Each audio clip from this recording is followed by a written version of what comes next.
Just before he died in 1992, director John Sturges spoke about his 1963 film, The Great Escape.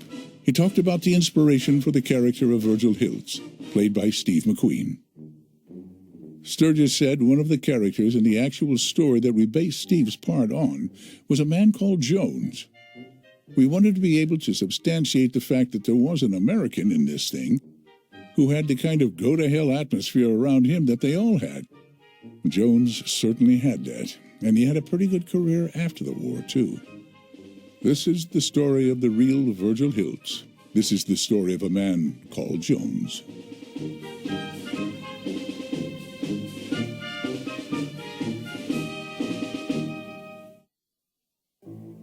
I was born in Coos Bay, Oregon. I hate to say it, it was the 18th of December, 1913. 1936, I was commissioned in the Cavalry Reserve, and I went on active duty at Fort Bliss, Texas. Spent a marvelous year there. One day I ran across a good friend. "Where are you going, Norm?" He said, "Well, I'm going to the hospital and take a flight physical. I'm going to go be an aviator." Well, that sounded really interesting, so I said, "I'll go with you." I got a wire back in the middle of June, enlist Jones as a flying cadet. Off I went to Randolph Field, and then entered the class of 38B. That was the first time I ever flew. And incidentally, I got sick. And I didn't eat breakfast for 8 months. We entered with about 165 cadets and graduated 78 a year later. The Air Force was already starting to build up a little bit. The whole of 1941, we were literally on maneuvers, working our fanny off. On the 1st of December, we headed for the West Coast, and we were to start maneuvers against the Navy in the San Diego area. Lo and behold, on the morning of 7th of December, the world knows what happened. Everybody rushed around then, and it really shocked you. It was more, boy, let's get at it. Roosevelt said, "We have got to do something. We got to make a move." Lieutenant Major Doolittle was supposed to organize it and set up the mission to send a task force as close as we could to bomb Tokyo and proceed to an airfield in China. And he looked far and wide throughout the Air Force to find the most skillful, bravest, honest, and he picked the 17th Bomb Group. Parenthetically, we're the only people who had B-25s. He asked for volunteers, and everybody volunteered. A careful check of the records of each crew member was made, and the 24 most experienced and competent crews were nominated. And then we moved to Eglin. The Navy sent over a lieutenant to help us with all the procedures. He'd never seen a tricycle gear airplane or a twin-engine airplane, and we'd never seen a carrier. So it was the blind leading the blind. During intensive training at Eglin Air Force Base, the best 16 out of the original 24 were selected to go on the mission. They were therefore all volunteers, twice picked over for selection. Of the 16 first pilots selected, Davy Jones had the highest rating as a pilot. He was a natural. 1st April, we were under the Golden Gate Bridge. The captain said, "Now hear this. We are bound for Tokyo." We had 2 cruisers and 4 destroyers with us. Worked pretty hard on the ship. On the morning of the 18th, at about daybreak, the task force was discovered by a Japanese picket boat. This time it's 7 o'clock in the morning. We had to clear the deck one way or another so that fighters could operate and protect the fleet. Either roll us overboard or we take off and fly somewhere. Word came on this loudspeaker, Army Cruise Man Your Aircraft. Crew chiefs ran out, topping off the tanks on the airplane, stacking in 5-gallon tins of fuel, standing around shaking. We had hoped to be within 400 miles, 650 miles is our limit. We were 800 nautical miles from Tokyo when we were discovered. It's obvious we were in deep trouble as far as having enough fuel to make destination. You couldn't make it back to Hawaii. We couldn't make it to Aleutians. There was no place to go except Japan. About an hour out, I guess, Joe Mansky, my gunner, crew chief gunner, he was 18 years old. He called up and he said, "Sir, we don't have enough gas." And I said, "That's right." Click. End of story. The anxiety was getting a little high. At one point in time, Hosweiler, my co-pilot, he decided to have a sandwich. Well, I'll get a sandwich. We took a bite. We must have chewed that thing for 5 minutes. We looked at each other and we threw it out. It was so dry, we couldn't make enough saliva. You couldn't even eat an orange. Made landfall, hit the deck, and we were lost. People were waving at us, and you'd see over farm people and so on. But we got to do something. We can't just keep doing this. We got to get rid of these bombs. So we turned south. About that time, we broke out over water and realized it was Tokyo Bay. We headed across the bay toward our target. I had a tank farm. We were going pretty fast. It wasn't very good. Ahead of us was a factory. You could drop the incendiary on that. That was no problem. And there was a power station, and I did get a hit there. And we hit the deck. I'm up to about as fast as that airplane would go, and out over the water. And then we throttled back, and we settled out about 150 miles an hour. Navigator, taking sunline, running sunlines. He called me and said, "Man, we picked up a tailwind of about 40 knots that we did not expect. By the time we hit the tip of Kyushu," he said, "we got juice to make it to go all the way. And had we not had that wind, none of us would have made the coast." And they moved us to Algiers, and that's when we started then flying missions. And our target was at Bizerte, the airport, and there were 100 or more German airplanes there. Here we go charging along with our 9 airplanes. Before I got to the target, bam, I got hit the left engine. Put the airplane down 3 days, 2 little knobs on the little flats place, and it took the wings off, and we just slid along on our belly. The poor guy in the nose, he went through the nose, and then we ran over him. He was laying in the back, 100 yards back.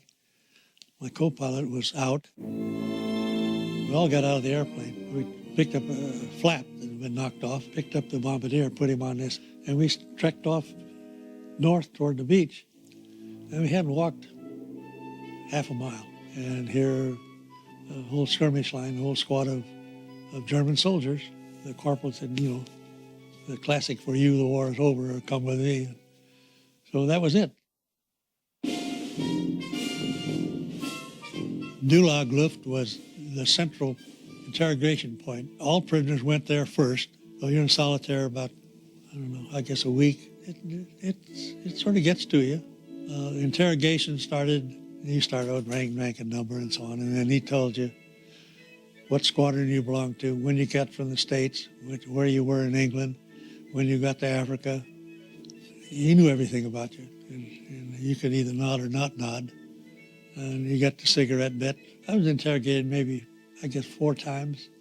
We always told ourselves, amongst ourselves, only the Lord knows what we said.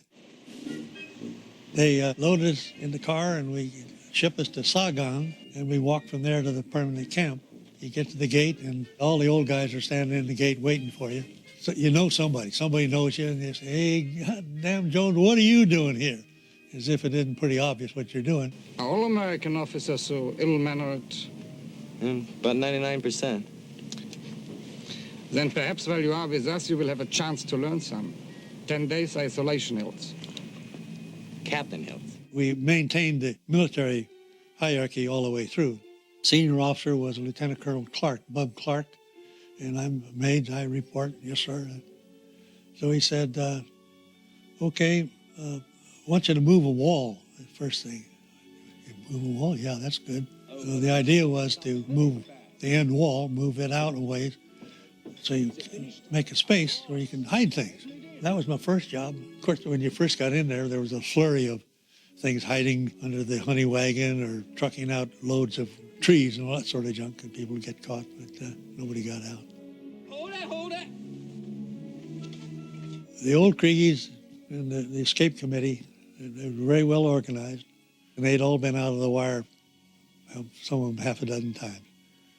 They all get caught, they bring them back, put you 2 weeks in the cooler, and turn you loose again. You couldn't just go out and escape or try to escape. You had to go to the committee. Everybody in the camp is supposed to clear all escape attempts in advance with Squadron Leader Bartlett here. If you got something novel, you could convince the committee, then the committee would back you, and they'd give you everything you needed, within reason. If two people got out, they'd catch you the next morning, and they'd put you in the cooler for a week. If up to 5, no, they didn't bother you much. Over 5, the report had to go a couple echelons up. And when you got to like 20 people, it had to go clear to the top. Well, in came the Gestapo, and they would search, and they didn't know what to look for, but they were a bunch of clowns. How many are you taking out? 250. 250? They had a big master plan for the North Camp, which involved, of course, 3 big holes. And the scale had never been tried like that. 1, they did 3 at a time, and 2, the dimensions. They would all have to be in the neighborhood of 300 feet. Each hut, we had a stove, and it sat on some tile. And so they moved the stove, took up the tile, put the tile on a base so that you could move the whole thing at one time. And that was one trap. Another one was in the washroom, and what they did, went in and took the side out, cut that out, made a slab, and we could slide this up and down, and you could still use the water. And the other one was right straight on the floor. You just cut a goddamn hole and made it was smooth cement, made a smooth plug that tapered, that fit, and you could not see it. And they'd use soap in the groove, and you could barely get a razor blade in there. And then the security plans, and then, of course, the manufacturing plans. They made compasses by the dozens, and in factories for converting uniforms into other kinds of uniforms, and German uniforms, fake Lugers, fake pit rifles. You had dispersal people by the hundreds. And the tunnelers, I think we probably had 20 to 25 of us who worked underground. I consider a pretty select group, the guys who did that work. Again, they were all types, Canadians, South Africans, Australians. As we got down and got going, we realized that the sand we were getting was not the same color as the surface sand. It had more yellow in it, more clay in it. And your knees and elbows, it's a dead giveaway. The diggers then, they ended up with a pair of long johns that you kept in the hole, and you had to put that thing on to go digging. And I'm telling you, that's the worst thing you can imagine in the world. You get ready to go down, and you take that dirty, clammy, horrible-looking long john and get in that thing and button it up. It covered you everywhere. It's awful till you got used to it. And then you get down and get to work and you forget it. This was sandy soil. You had to shore everything. And we used bedboards. Of course, they requisitioned these bedboards. Whether you were part of the system or not, whether you were playing or not, you gave up your bedboard. You worked on your stomach, and you couldn't turn around in the tunnel. And the other guy, your partner, he either butt to butt, or sometimes he's in the same direction, and you just get the sand between your legs, pass the sand back. Sometimes you're in Stygian darkness. Well, John, what the hell are you doing here? It get a little scary sometimes. They started building in the fall of 43 another camp, another compound, South Camp. And they announced that they're going to separate the RAF and the USAAF. The ex-committee and the command all said they need a chance. So we concentrated on one hole. Mac, we'll close down Dick and Harry, seal them off. Put the entire effort into Tom and press right on into the trees. And they started using the other holes to put dirt in. We dig. Around the clock. And so they worked like hell on that, and that's when when Tom got found. That was found by the guy when tapping along, walking, just kind of tapping, and hit a hollow sound. That was quite a shock to everybody. It made everybody feel bad. They didn't know what to do with the damn thing. The dimensions were such. We were out a couple hundred feet, and they got experts in. They finally blew it up, and the blast took the damn ceiling out. It took the whole damn the end of the building out. And shortly after that is when they moved us, and we moved into a brand new little place again, and the whole routine. And it turned out, of course, that Wally Fletty and 4 or 5 other guys who were really the core, the Germans moved them like they moved all the Yankees. They moved them about 2 or 3 months because old Limlitz, the senior German non-com, he knew goddamn well these guys were the limb leaders. And so they just moved them to another camp. He thought they had taken the core, which they did, but there were enough other people. They didn't take Roger Bushell, who was the mastermind. The communication between camps was reasonable, and we knew they were still in business. But I guess when it happened, we were surprised. Very shortly thereafter, we began to realize they had already been discovered. Don't shoot! Don't shoot! Don't shoot! People were coming back in a few at a time, or 1 or 2 at a time. You'd hear about that. And then you started wondering. So we didn't get the bad news until it all kind of came at once. The Germans issued a typewritten statement. Escaping is not a game. And we all looked at that, see who we knew, and thankful to those whose names weren't on there. Had lots of good friends on it, no question about it. Some people I'd met when I first got in camp, I'd worked with, lived with, and so on. It was a pretty traumatic time, no doubt about it. You know, there were 78 prisoners who actually escaped. 3 were made successful escapes. All of the rest of them were collected or captured by the Germans, and of that, 50 were murdered.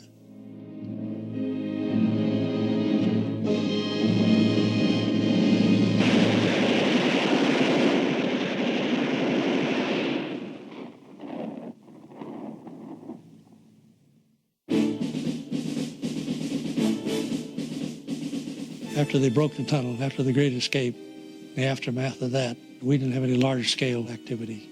After the attempt on Hitler's life in July, then everybody got mean at that point in time. In January, we knew the Russians are coming. We could hear guns at night sometimes. You could hear artillery. We're edgy. We don't know what's going to happen. And then the word came to evacuate. The Germans, everybody, they just left, walked out. Of course, everybody carried too much. You bundled up with what you could, and you carried what you could. The Germans sent a horse-drawn wagon with bread in it, and the guards, and they stumbled along with us. They couldn't do very well. And it's a foot or more of snow. We're not in really good shape, and we haven't had overstuffed with food, so our endurance is not all that great. But we walked, and the people are falling out, and I began to think about me. And there are 200 guys, my guys. Well, I didn't really get down that far, but it was every man for himself there for a while. After about 4 days, they loaded us on the boxcars. They put you in, standing room only, and they shut the doors. And that was not too good. We were in there 3 days, and we got to Munich. We all got out. You get back in formation, and we marched up to Stalag 7A, and they were starting to collect there by the thousands. The lice and the bed bug got pretty heavy in that camp. The parcel system failed, so we got kind of hungry. There's no question about it. And then they got a convoy through from Switzerland. That was a mixed blessing because so many people overate. By April, even the Germans, everybody realized that things couldn't go on a hell of a lot longer. Then on the morning of the 29th, we could hear shooting. There was some resistance in the area. Like 10 o'clock, a tank drove through our front gate. The guards had disappeared by then. Patton came in a Jeep about noon, I guess. I don't know what. And he walked through a couple of the barracks, shook hands with some people. All our people some of them were hysterical, Everybody jumping up and down and swarming all over the camp. And the tank, I really was shaken. And then began, to me, one of the most difficult periods, because here's an armored spearhead go through the camp, and they keep on going. And what do you do? Here are several thousand of us, and the word came down, stay put, because they have to bring up service troops and transportation to evacuate you. And that was about a week, and that wasn't too good. The good part of it was I got to fly home. I got to Washington by air, and then met my wife in San Antonio. As you can imagine, it was pretty emotional and it was a real second honeymoon type thing. And it was pretty heavy, no question about it.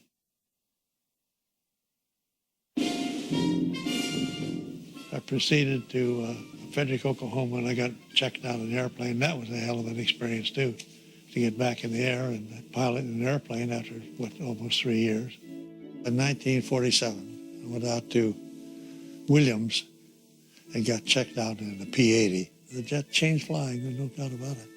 I got orders to command a bomb group. We were to be stationed in Europe in support of NATO, and we were to be equipped with tactical atomic weapons. We were there for 3 years, and it was probably the height of the Cold War, and we played for real. All things must come to an end, and I got orders home. I ended up being selected as a director of the test force. So I had half a dozen pilots and engineers. The B-58 was a fairly complicated airplane, way ahead of its time. The Skybolt was an air-launched ballistic missile, and it had a range of 1,000 miles. And I became the program director. The development in that nav system, all the good parts of that went into the space program. Pretty damn sophisticated. About that time, I got ordered to NASA. Of course, when the president brought up the Apollo program, and he made the public announcement, that really did it. That pulled the trigger. Apollo 11, of course, was really it. And I was in the control center. The tension was you could see it. Watch that thing leap off the ground. That was really, really cause for celebration in the control center. It was really fantastic. That's one small step for man, one giant leap for mankind. You still marvel that we actually did it, and there actually were people walking around that thing.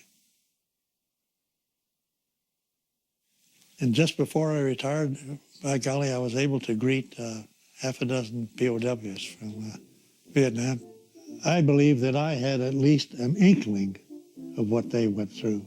No, not the comparison at all, but I did know a little bit of the feeling of isolation and trepidation and anticipation. I can say truthfully, I started out in the cavalry, and from there into flying school, into jets, and into high-performance airplanes, and was able, in my last flying experience, to fly a Mach 2 airplane. That was pretty good. From horses to Mach 2, to be privileged to live in that period, pretty damn good. Pretty good.